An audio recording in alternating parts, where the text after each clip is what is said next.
hello guys good afternoon माने मनीष धीरे धीरे ऊपर को उठिले आउ किछि लोक अच्छा तौक टाणिया अच्छा आप आसन देखिए गोटे ज्वलंत उदाहरण मु प्रत्येक दिन जो पटे गाड़ी उलाए से जगह किए दीटा खुंटी पकई दीजिए मैं जाए सेपट देखिए देखो ये सब मुझे देखिए उलाऊनी गाड़ी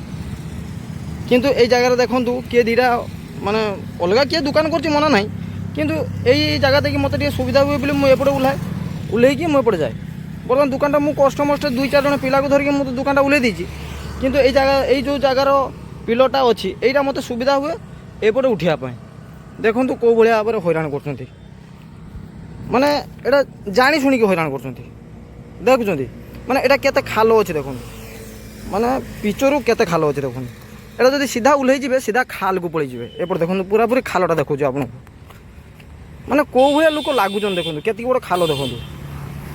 माने ए पिलर पड़ता लंबा बाटिया आप देखिए घास पड़ी यही लंबा बाटिया पिलरटा पड़ता लंबा लंबा साइड कर देते भी होता यही बागिया जो साइड करदे मत यहीपटे जावाई असुविधा बुझे मुझे उठे लोक कौ भाया भाव लगु माने ये कहारी किसी कहीहबनी जी जहाँ मन इच्छा कर मैं मुझे उल्लाए मत सुविधा हुए रातिर उठापी भी सुविधा हुए किंतु एपटे जो पटे देखिले मु उल्लाऊँगी आ उठूची जदि स्लीप हो वर्षा दिन गाड़ी पूरा जाइए खालर ये क्या किस कहे क्या किसी कहबार ना तुम दुकान करने भी हैरान हलो दुकान न करने भी हैरान हलो दुकान जदि टी करने चेष्टा कल टी उठापी चेष्टा कल लोक अच्छा तुम सैड लगे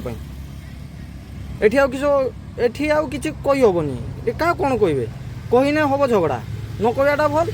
निज निज बाट देखिए काम करते हे कि मुझे आसला मुझे तो जानी किए कर न कर